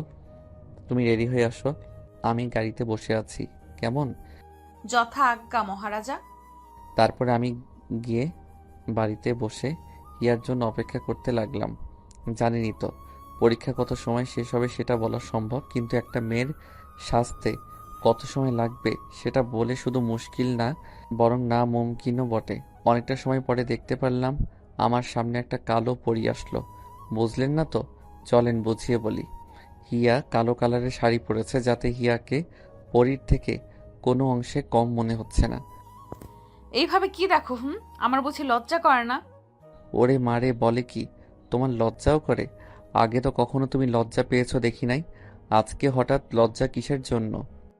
দেখো, একদম মজা নিবে না, তাহলে তেলাপোকার জুস খাওয়াবো কিন্তু, বলে দিলাম। ফাজিল একটা। তারপর আমি আর হিয়া শপিং মলের উদ্দেশ্যে রওনা দিলাম। গাড়ি চলছে তার আপন গতিতে। রাস্তায় হঠাৎ আমার চোখ আটকে যায় একটা মানুষকে দেখে। সে আর কেউ না, সে হলো হিয়ার বাবা। ও আপনারা তো জানেনই না, আমরা এখন অন্য শহরে থাকি, কারণ হিয়া ওদের শহরে থাকতে চায়নি। হিয়া, তোমার বাবার এই অবস্থা কেন? আমিও বুঝতে পারতেছি না বাবা, পাগলের মতো ঘুরছে কেন? কান্না করে বললাম। আচ্ছা জানো, তুমি চুপটি করে বসে থাকো, আমি বরং যে কাউকে দিয়ে শুনে আসি তোমার বাবার কি হয়েছে। আচ্ছা যাও, আর শোনো, সাবধানে যেও কিন্তু। তারপর আমি গাড়ি সাইড করে একটা লোককে বললাম শ্বশুর মশাইয়ের এই অবস্থা কেন সেটা জানার জন্য। কিছু সময় পরে লোকটা ফিরে এসে বলল, আমার শাশুড়ি নাকি অনেক অসুস্থ, হাসপাতালে ভর্তি, অপারেশন করতে নাকি 10 লক্ষ টাকা লাগবে। ওইখানে গিয়ে কি জানতে পারলে শুনি? আর তুমি ওই লোকটার সাথে কি বা কথা বললে? না থাক, তেমন কিছু না। আর আমি গেলে তোমার বাবা চিনে ফেলতো, তাই ওই লোকটাকে দিয়ে শুনে আসলাম। বলো না কি হয়েছে? তোমার আম্মু অনেক অসুস্থ, হাসপাতালে ভর্তি। অপারেশন করানোর জন্য নাকি 10 লক্ষ টাকা লাগবে। তোমার বাবা অনেক খুঁজেছে কিন্তু কোথাও টাকা জোগাড় করতে পারিনি। তার জন্যই তোমার বাবা পাগলের মতো এখানে ওখানে ঘুরতেছে। ও আচ্ছা, চলো এখান থেকে, আমাদের আর কোনো কাজ নেই তাই না? কোথায় যাব এখন? তোমার আম্মুর অসুস্থতার কথা জেনেও তুমি কোথায় যেতে চাচ্ছ শুনি? আমরা শপিং করতে এসেছি, এখন বলছো কোথায় যাব? আমরা সেখানেই যাব, বুঝেছো? কি? তোমার আম্মু হাসপাতালে মৃত্যুর সাথে পাঞ্জা লড়তেছে আর তুমি শপিং করার কথা বলতেছো? তোমার মাথা ঠিক আছে তো নাকি? হ্যাঁ, আমার মাথা ঠিকই আছে। যারা আমার দুঃসময়ে পাশে ছিল না, আমার সর্বনাশ করতে চেয়েছে, তাদের পাশে কেন থাকবো? জানো, তুমি যখন অসুস্থ ছিলে, টাকার অভাবে আমরা না খেয়ে দিন পার করতাম, তখন আমার বাবা মায়ের পা ধরে কান্না করেছিলাম, আমাকে সাহায্য না করে দূর দূর করে তাড়িয়ে দিয়েছিল। দেখো, তারা ভুল করেছে বলে আমরাও যে তাদের সাথে এমনটা করব সেটা কিন্তু না। তারা আমাদের গুরুজন। তুমি কি চাও সেটা বলো, এত ঘুরিয়ে পেঁচিয়ে কেন বলতেছো? চলো আমরা ওই হাসপাতালে গিয়ে দেখি তাদের কি অবস্থা। এখন তাদের পাশে থাকা আমাদের কি দায়িত্ব। তোমার মনে নেই বাবা কি বলেছিল? আমি তাদের সামনে গেলে তাদের মরা মুখ দেখতে হবে। হুম, আমাদের সব কিছুই মনে আছে। এখন পুরনো কথা মনে রেখে তাদের কি কষ্ট দিতে পারি বলো? আচ্ছা যাব, চলো, কিন্তু আমরা দূর থেকে দেখেই চলে আসব, তাদের সামনে কিন্তু যাব না। তারপর আমি আর হিয়া হাসপাতালে আসার জন্য গাড়ি চালাতে লাগলাম। ও আপনাদের তো বলাই হয়নি, আমরা আর আগের জায়গায় থাকি না, কারণ হিয়া চায় না তার বাবা মার চোখের সামনে থাকতে। এই দেখেন, আপনাদের সাথে কথা বলতে বলতে আমরা হাসপাতালে চলে আসলাম। কোন রুমে আছে সেটা তো জানি না, তাই রিসেপশন থেকে জেনে ওই রুমের সামনে চলে আসি। ভিতরে যাওয়ার সাহস নেই, তাই বাইরে দাঁড়িয়ে আছি। ভিতরে কথোপকথন হচ্ছে। দেখুন, আপনি যদি 2 ঘন্টার মধ্যে টাকার ব্যবস্থা না করেন তাহলে রোগীকে কিন্তু বাঁচানো সম্ভব হবে না। দেখুন ডাক্তার সাহেব, আমি অনেক চেষ্টা করেছি কিন্তু টাকা জোগাড় করতে পারিনি। আপনারা একটা কিছু করেন, আমি পরে টাকা দিয়ে দিব। দেখুন, এখানে কোনো ডাক্তারই বাকিতে অপারেশন করাবে না, আর সেখানে 1-2টা টাকা না, পুরো 10 লক্ষ। ডাক্তার সাহেব, আমি আপনার পায়ে পড়ি, আপনি কিছু একটা করেন। সরি, আমি কিছু করতে পারবো না। এখন 2 ঘন্টার মধ্যে টাকা জোগাড় না করতে পারলে আমাদের কিছু করার নেই। বলেই ডাক্তার রুম থেকে বেরিয়ে আসে। আমি হিয়াকে বললাম, হিয়া, আমরা কি এখনো চেয়ে চেয়ে দেখবো? তাদের উপকারেই যদি না আসতে পারি তাহলে আমাদের এত টাকা পয়সা থেকে কি লাভ বলো? হিয়ার চোখে পানি। তুমি একটা কিছু করো, এইভাবে তো টাকার অভাবে আম্মুর কিছু হতে দিতে পারে না। আচ্ছা, তুমি এখানে থাকো, আমি ডাক্তারের সাথে কথা বলে দেখি কি করা যায়। আচ্ছা যাও, আমি এখানে তোমার জন্য অপেক্ষা করতেছি। তারপর আমি সেই ডাক্তারের কাছে চলে আসলাম। আসসালামু আলাইকুম ডাক্তার সাহেব, ভিতরে আসতে পারি? ওয়ালাইকুম আসসালাম। আসেন। কি সাহায্য করতে পারি আপনার জন্য বলেন? ডাক্তার সাহেব, আপনি এখন যেই রোগীর রুম থেকে আসলেন তার চিকিৎসার জন্য পুরো 10 লক্ষ টাকাই আমি দিতে চাই। আপনি এতগুলো টাকা কেন দিবেন? আপনি তাদের কি হন আমি কি জানতে পারি? ডাক্তার সাহেব, এটা জানার সময় এখন না, আপনি পরে জানতে পারবেন। আচ্ছা ঠিক আছে, আপনি টাকা জমা দিন, আমি অপারেশনের ব্যবস্থা করছি। এমনিতেই এটা অনেক রেয়ার একটা অপারেশন। আচ্ছা ঠিক আছে, আমি এখনই টাকা জমা দিচ্ছি, কিন্তু আমি যে টাকা দিচ্ছি সেটা যেন তারা জানতে না পারে। আচ্ছা ঠিক আছে, কিন্তু আপনার পরিচয়টা জানতে পারলে কিন্তু অনেক খুশি হতাম। বললাম না পরে বলবো, আগে অপারেশনের ব্যবস্থা করেন। তারপর আমি সব টাকা জমা করে হিয়ার কাছে চলে আসলাম। হিয়ার সব ব্যবস্থা করেছি, একটু পরেই অপারেশন হবে। ও, তাহলে এখন চলো বাড়িতে চলে যাই, এখানে থেকে শুধু শুধু কষ্টই হবে, কাছে তো আর যেতে পারবো না। আচ্ছা চলো যাই, এখানে থেকেই বা আর কি করব? ডাক্তারের থেকে ফোন নাম্বার নিয়েছি, এখন বাসায় থেকে খবর নিতে পারবো। তাহলে তো ভালোই হলো। তাহলে এখন চলো যাওয়া যাক। এইদিকে আমরা কথা বলছি রুমের সামনে অনেকটা সময় ধরে, তাই হিয়ার বাবা, এই ওখানে কে আছেন? অনেক সময় হলো দেখছি ওখানে দাঁড়িয়ে কি করতেছেন? কিছু বলছেন না কেন? কে আছেন? আমি হিয়ার বাবার কথা শুনেই তাড়াতাড়ি হিয়াকে নিয়ে সোজা বাসায় চলে আসলাম। হিয়া বিছানায় শুয়ে পড়ল। আমি ফ্রেশ হয়ে আসলাম। আচ্ছা হিয়া, তুমি থাকো, আমি খাবার আনতেছি। না, আমার এখন খাওয়ার কোনো ইচ্ছে নেই, একটুও ভালো লাগতেছে না। তুমি বরং যাও, খেয়ে নাও। আমি আর কিছু না বলে নিচে এসে খাবার নিয়ে আবার রুমে চলে আসলাম। হিয়া, উঠে বসো, হা কর, আমি খাইয়ে দেই। আমি খাবো না, তুমি খাও। আমার খেতে একদমই ভালো লাগতেছে না। তুমি না খেলে আমিও একটু খাবো না। বলেই খাবারের প্লেটটা রাখতে যাব, তখনই আচ্ছা দাও, একটু খাবো। বেশি খাওয়ার জন্য কিন্তু জোর করতে পারবে না। আচ্ছা ঠিক আছে। তারপর আমি হিয়াকে খাইয়ে দিলাম আর হিয়া আমাকে খাইয়ে দিল। প্রতিটি লোকমার সাথেই যেন ভালোবাসা মিশিয়ে আছে। খাবার পর্ব শেষ করে হিয়া, বৃষ্টি কখন আসবে তোমাকে কি কিছু বলেছে ফোন করে? না, তবে কালকে মনে হয় আসবে। ওর কলেজ কয়েকদিনের জন্য ছুটি আছে শুনেছিলাম। ও আচ্ছা ঠিক আছে, আমি দেখছি। এইভাবে দেখতে দেখতে রাত হয়ে যায়, আমি রুমে শুয়ে আছি। আসো, খাবার খাবে। এই তোমার শয়তান মতলব এখন একদম করবে না কিন্তু। বারে, আমার বউয়ের সাথে আমি শয়তানি করব তাতে তোমার কি? বলছি আর ধীরে ধীরে হিয়ার দিকে এগিয়ে যাচ্ছি। হিয়া পিছনে যেতে যেতে দেওয়ালে আটকে যায়। দেখো, একদম দুষ্টুমি করবে না বলে দিলাম। সব সময় রোম্যান্স মনে হয় এসেই থাকে। হিয়ার ঠোঁট কাঁপতেছে, নিঃশ্বাসও ভারী হচ্ছে। আমি ধীরে ধীরে হিয়ার ঠোঁট নিজের দখলে নিয়ে নিলাম। হিয়া প্রথমে রেসপন্স না করলেও একটু পরে রেসপন্স করে পাক্কা 10 মিনিট পরে ছেড়ে দিলাম।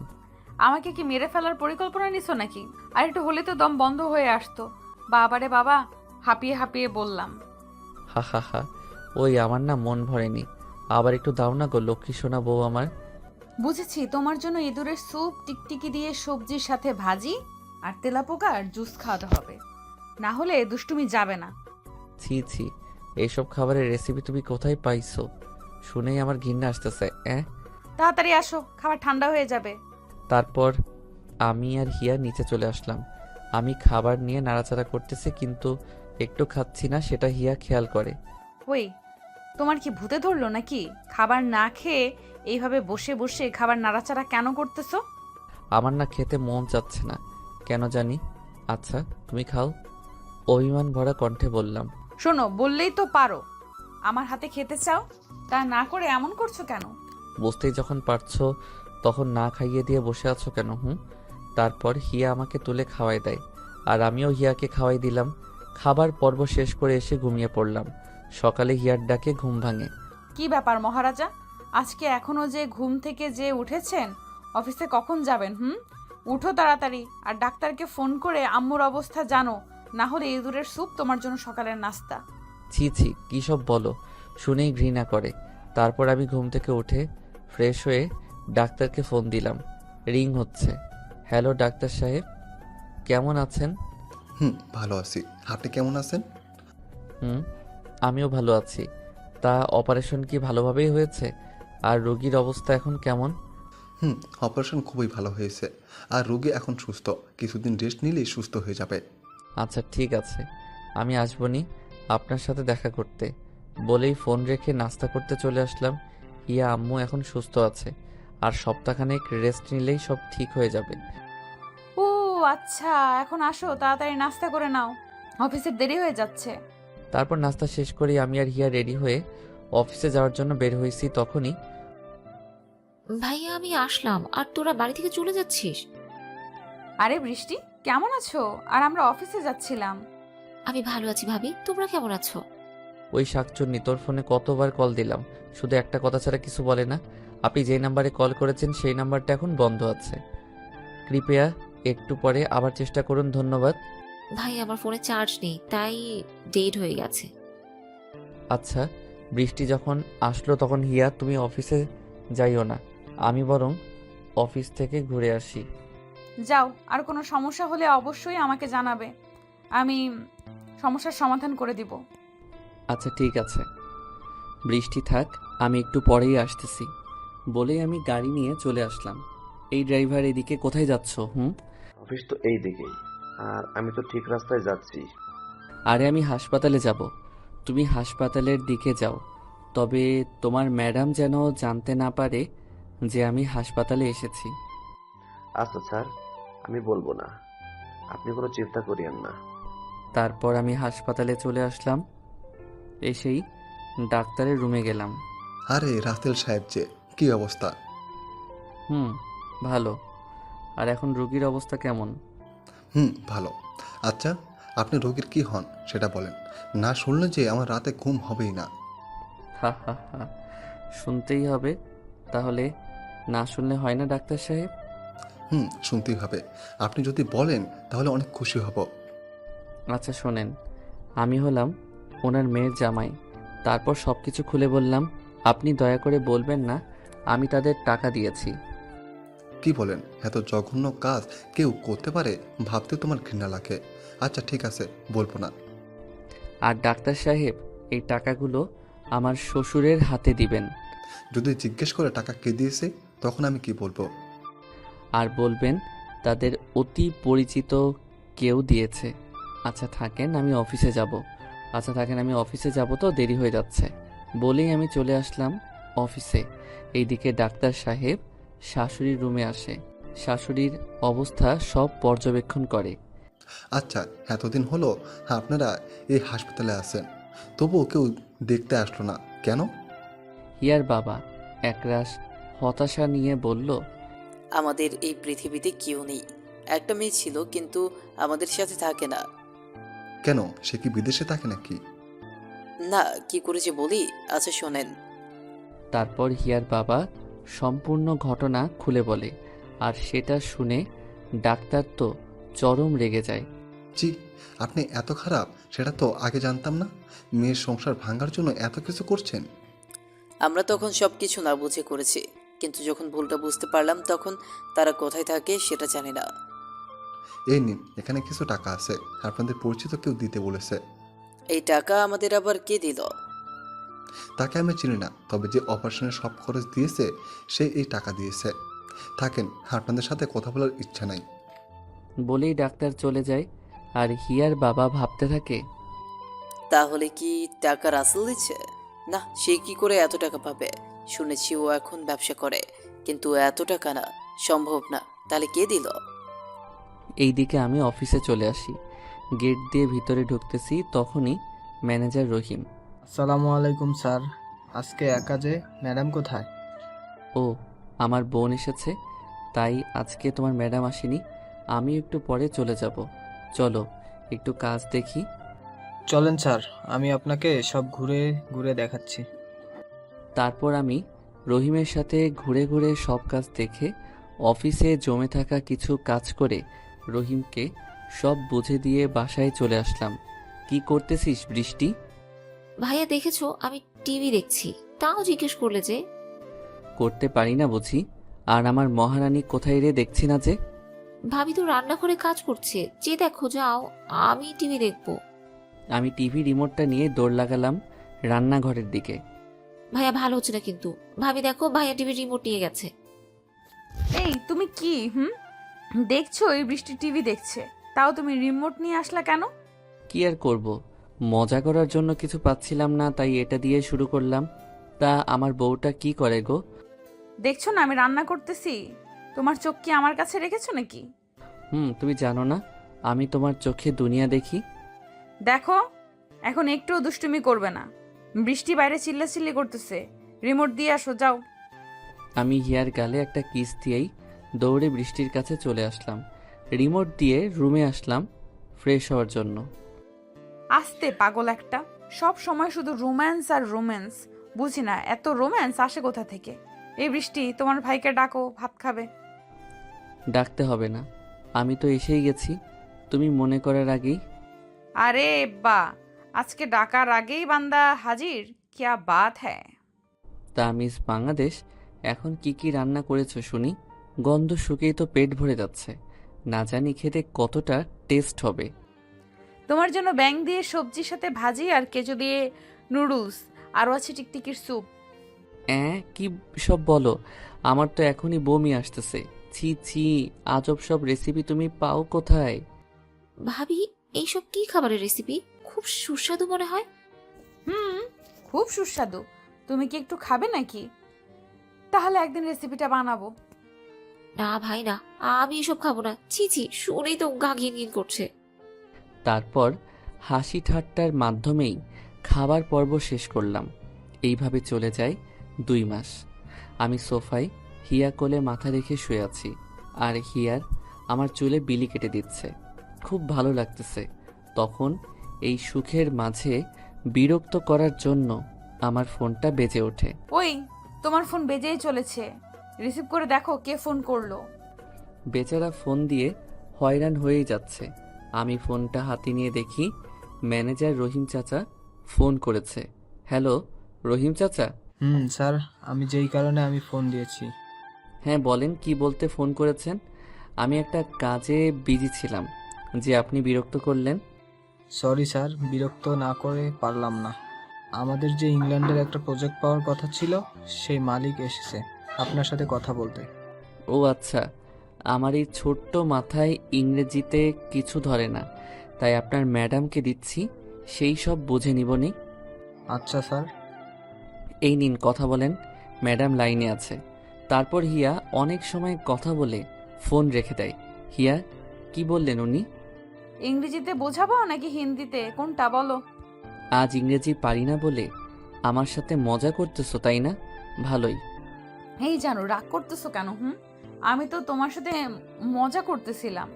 আর আমরা প্রজেক্টটা পেয়েছি, অনেক বড় প্রজেক্ট এটা। কি বলো? আমরা তাহলে প্রজেক্টটা পেয়েছি, অনেক লাভ হবে আমাদের।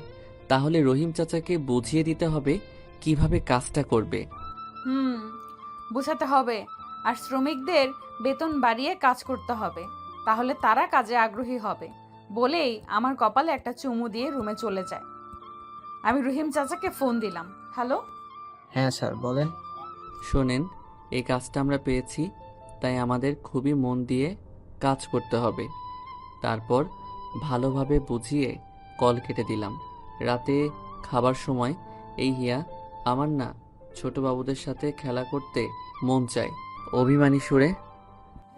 এই, তোমার মাথায় আবার কি শয়তানি বুদ্ধি ঘুরপাক খাচ্ছে শুনি? হঠাৎ বাবুর সাথে খেলতে ইচ্ছে করছে যে?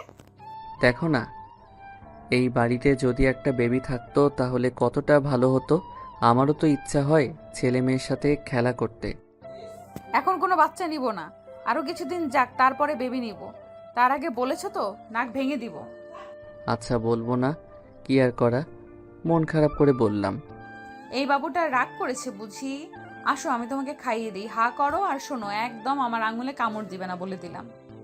তারপর হিয়া অনেক আদরের সাথে আমাকে খাইয়ে দেয়, আর তারপর হিয়া অনেক আদরের সাথে আমাকে খাইয়ে দেয়, আর আমিও হিয়াকে খাইয়ে দিলাম। এইভাবেই আমাদের ভালোবাসার সংসার চলতে থাকে। দেখতে দেখতে পার হয়ে যায় আরও 3টি মাস। একদিন সকালে আমি নাস্তা করতেছি, আর হিয়া দৌড়ে বেসিনে চলে যায়, বমি করতে শুরু করে। একটু পরে আবার মাথা ঘুরেই পড়ে যায়। আমার তো কলিজা শুকিয়ে যায়। আমার সুস্থ বউটার আবার কি হলো? এই হিয়া, তোমার কি হলো? এইভাবে পড়ে গেলে কেন? কোনো কথা নাই। দৌড়ে গাড়ি নিয়ে হিয়াকে হাসপাতালে নিয়ে আসলাম। ডাক্তার ডাক্তার কোথায় আপনি? আরে রাসেল সাহেব, কি হয়েছে? এত উত্তেজিত কেন? দেখেন না আমার বউটার কি হলো। সকালে নাস্তা করতেছি তখনই অজ্ঞান হয়ে পড়ে যায়। ও আচ্ছা, এই ব্যাপার। তাহলে আপনি এখানে বসেন, আমি দেখতেছি ম্যাডামের কি হয়েছে। বলেই ডাক্তার সাহেব একটা মহিলা ডাক্তারকে সাথে নিয়ে হিয়াকে পরীক্ষা করানোর জন্য চলে গেল। অনেকটা সময় পরে ডাক্তার সাহেব বেরিয়ে আসে। আচ্ছা ডাক্তার সাহেব বলেন, আমার বউটার কি অবস্থা? রাসেল সাহেব, তাড়াতাড়ি মিষ্টি খাওয়ানোর ব্যবস্থা করেন, আপনি বাবা হতে চলছেন। কি সত্যি বলতেছেন তো, নাকি আমার সাথে মজা করতেছেন? খুশিতে আত্মহারা হয়ে বললাম, আর কি যে বলেন না, এসব বিষয়ে কেউ মজা করে নাকি? আসলে আপনি বাবা হতে চলছেন। আমি আরও কিছু কথা বলে ড্রাইভারকে মিষ্টি আনতে বলেই হিয়ার পাশে গিয়ে বসি। হিয়া কেমন লাগতেছে এখন? তোমার ওই হাসি মাখা মুখটা দেখলে আমার ভালো না থাকলেও, তোমার এই হাসি মাখা মুখটা দেখলে আমি ভালো না থাকলেও ভালো হয়ে যাই। তোমার এই হাসি মাখা মুখটাই আমার অসুস্থতার সময় ওষুধ হিসেবে কাজ করে। জানো হিয়া, আজ আমি অনেক খুশি। যা তোমাকে বলে বোঝাতে পারবো না। বলি হিয়াকে কোলে নিয়ে ঘুরতে থাকলাম। এই দুষ্টু কি করতেছো? ছাড়ো, সবাই দেখে হাসতেছে, দেখছো না? আসলেই তো, সবাই তামাশা দেখতেছে, সেই দিকে আমার কোনো খেয়ালই নেই। তখনই স্যার, এই নিন মিষ্টি। আমি ঘুরে ঘুরে যেটা সবচেয়ে ভালো সেই মিষ্টি এনেছি। এত মিষ্টি আনতে কে বলেছে? রাসেল সাহেব, শুধু শুধু এতগুলো টাকা নষ্ট। এটা আমার খুশির কাছে কিছুই না। আর এই হাসপাতালে তো অনেক মানুষ, সবাইকে দিয়ে আমাদের জন্য দোয়া চাইবেন। আপনার কথা শুনে খুবই খুশি হলাম। আর শুনুন, এই সময় ম্যাডাম যেন কোনো কাজ না করে তার খেয়াল রাখবেন, আর এই ওষুধগুলো এনে খাওয়াবেন। আশা করি কোনো সমস্যা হবে না। আরে ডাক্তার, এটা নিয়ে কোনো চিন্তা করবেন না। আমি ওকে মাটিতেই নামতে দিব না, কাজ তো দূরেই থাক। দোয়া করি আপনার মতো এত ভালো মনের স্বামী যেন প্রতিটি মেয়ের হয়। তারপর আরও অনেক কথা বলে আমি হিয়াকে নিয়ে চলে আসলাম। এইদিকে হিয়ার বাবা তখন হাসপাতালে এসেছে কি যেন দরকারে।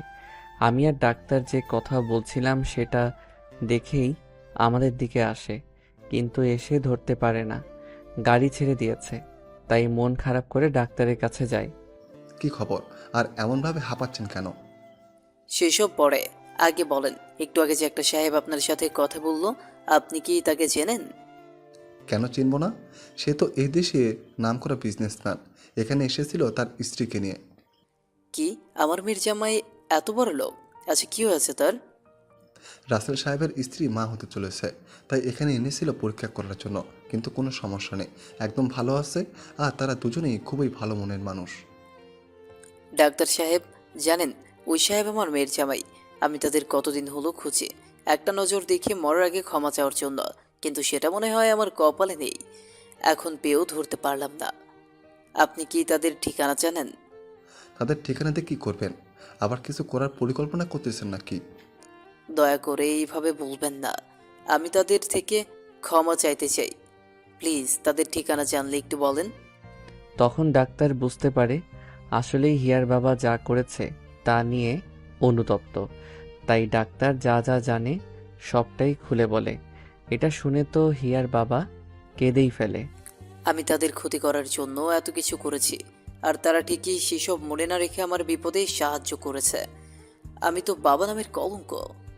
আরও অনেক কথা বলে হিয়ার বাবা বাড়িতে চলে আসে। আর বাড়িতে আসলেই হিয়ার মা বুঝতে পারে হিয়ার বাবা কান্না করতেছে। হেই, তোমার কি হয়েছে? কান্না করতেছো কেন?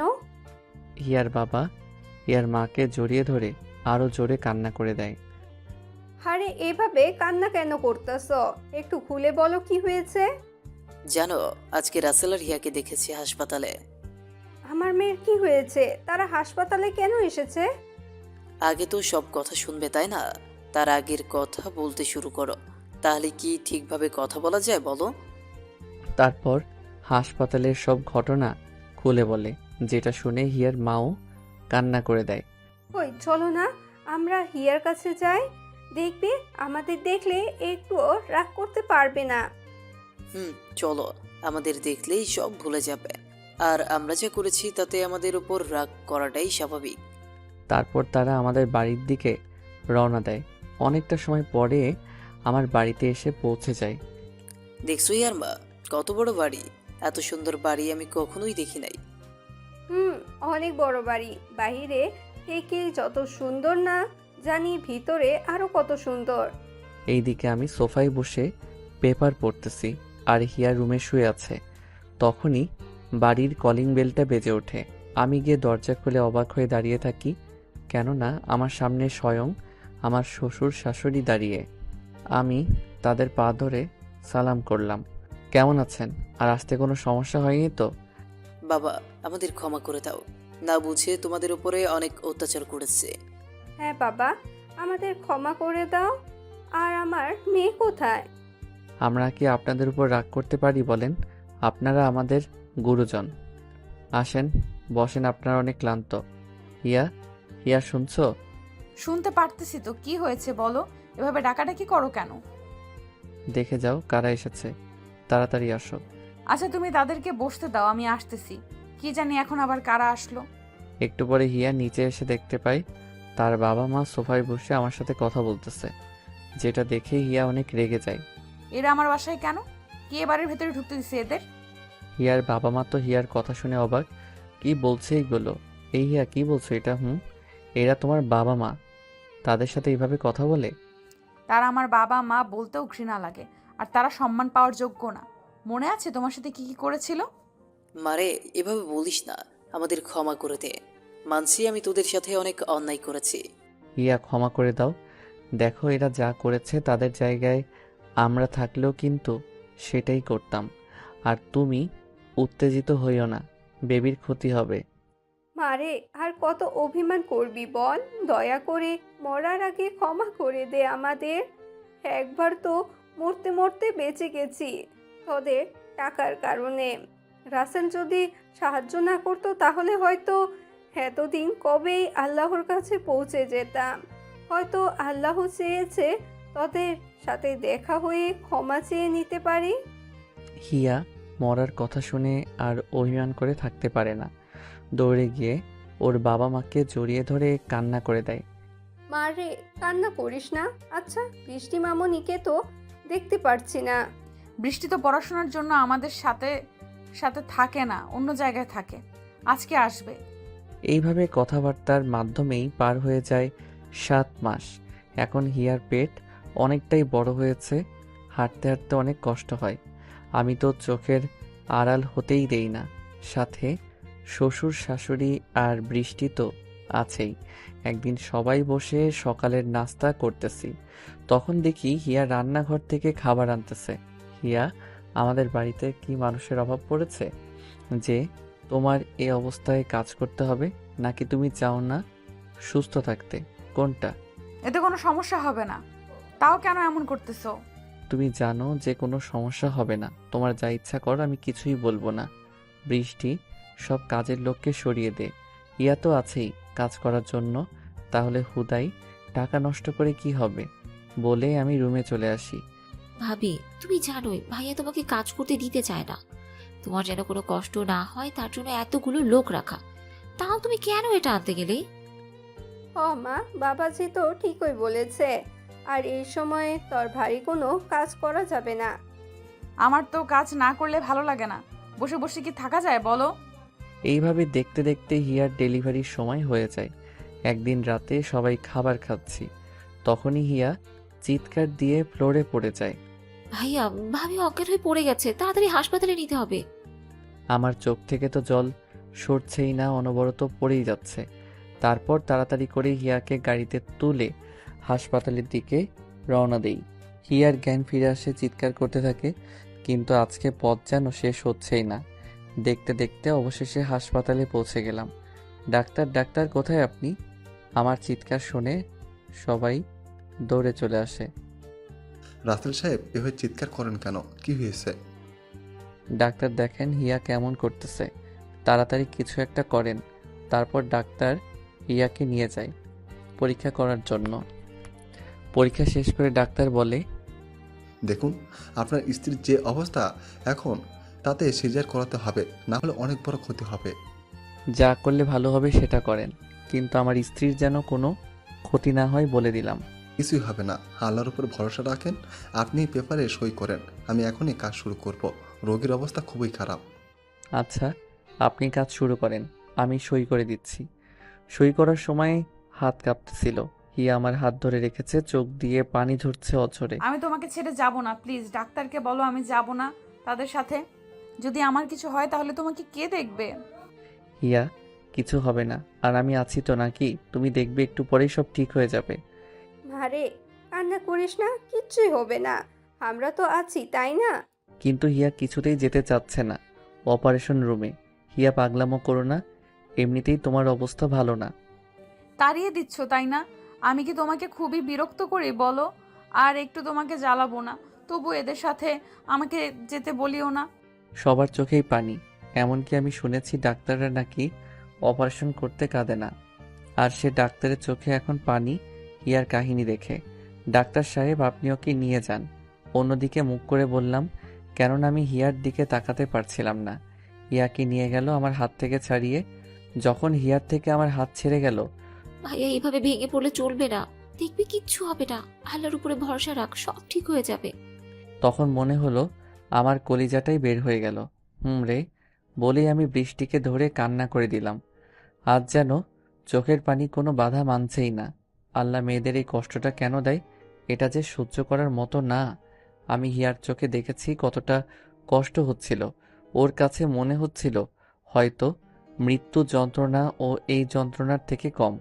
এইভাবে দেখতে দেখতে 2 ঘন্টা পার হয়ে যায়। যেখানে সিজার করতে লাগে না আধা ঘন্টা, আমার তো চিন্তা আরো বেড়ে গেল। ভাইয়া, এত সময় কেন লাগছে বুঝতে পারছি না তো কিছুই। আমিও তো কিছুই বুঝতে পারছি না এত সময় কেন লাগতেছে। হিয়ার আবার পুরো কথাটা বলতে যাব, তখনই ডাক্তার বেরিয়ে আসে। আমি ডাক্তারকে জিজ্ঞেস করলাম, কি অবস্থা হিয়ার, ও ভালো আছে তো? প্লিজ ডাক্তার বলেন। ডাক্তার কিছু বলছে না, ওনার চোখেও পানি। দেখুন রাসেল সাহেব, আমরা আমাদের পুরো চেষ্টা করেছি, তারপরে কি হয়েছে আমার হিয়ার, আগে সেটা বলেন, না হলে আমি আপনাকে মেরে ফেলবো। ডাক্তারের গলা চেপে ধরে, ভাইয়া কি করছিস? ছেড়ে দিয়ে শোন কি বলে। পুরো কথা না শুনে এমন করছিস? দেখুন, আপনার এমন আচরণ করাটা স্বাভাবিক। আমরা অনেক চেষ্টার পরেও আপনার মেয়ে ও স্ত্রীকে বাঁচাতে পেরেছি। এতে আল্লাহর কাছে অনেক শুক্রিয়া, কেননা আজ পর্যন্ত আমি এমন সিজার করি নাই। ধন্যবাদ ডাক্তার, আমি আসলে মানতে পারছিলাম না, তাই আপনার সাথে বাজে ব্যবহার করেছি। এখন মা মেয়ে ভালো আছে তো? এখন দুজনেই সুস্থ আছে, একটু পরেই বিদায় দেওয়া হবে। আর হ্যাঁ, আপনার চাঁদের মতো একটা সুন্দর ফুটফুটে মেয়ে হয়েছে। তারপর হিয়াকে বেডে দেওয়া হয়। হিয়ার জ্ঞান ফিরেছে। এখন আপনারা রুমে যেতে পারেন, রোগীকে বেড শিফট করা হয়েছে। ভাইয়া তুই আগে যা, আমি পরে যাচ্ছি। আমি দৌড়ে হিয়ার রুমে চলে আসলাম। আমাকে দেখেই হিয়া অন্যদিকে মুখ ঘুরিয়ে নিল। আমি গিয়ে, হিয়া এখন কেমন লাগছে? হিয়ার মুখে কোনো কথা নেই, তাই আমি আমার মেয়ের কাছে গেলাম। কিন্তু আমি তো অবাক, এ কি, মেয়েও তার মায়ের মতো রাগ করেছে। অন্যদিকে মুখ নিল। দেখেছো হিয়া, মেয়েও আমার সাথে রাগ করেছে। তোমার সাথে কথা নেই, যাও এখান থেকে। তুমি আমাকে তাড়িয়ে দিতে চেয়েছিলে, আর মেয়েও আমার দলে। আমি হিয়ার কপালে একটা চুমু দিতেই মেয়ে আমার কান্না করে দিল। হিয়া, মেয়ে কান্না করতেছে কেন? জানি না তো, তুমি দেখো মেয়ে কান্না কেন করে। আমি গিয়ে মেয়ের হাতে একটা কলম দিয়ে গলায় একটা স্বর্ণের চেন পরিয়ে কপালে একটা চুমু দিতেই কান্না শেষ। দেখেছো, মেয়ে এক্ষুনি আমাকে হিংসে করে। আমার কপালে চুমু দিলে আর কান্না করলো, আর এখন ওকে চুমু দিছো, কান্না শেষ। হা হা হা, দেখেছো তো, মেয়ে আমার মতো একা আদর নিবে না। কি নাম রাখলে তোমার মেয়ের? রুহি, জান্নাত, হিমি। আমি তো রুহি বলেই ডাকবো আমার আদরের প্রিন্সেসকে। তারপর একে একে সবাই রুমে আসে, ডাক্তাররাও আসে। এইভাবে হাসপাতালে 7 দিন থেকে হিয়া আর রুহিকে বাসায় নিয়ে আসি। এইভাবেই শেষ হয়ে যায় ভালোবাসার আরেকটি গল্প। আপনারা সবাই আমাদের জন্য দোয়া করবেন, যেন সারা জীবন এইভাবে একসঙ্গে থাকতে পারি।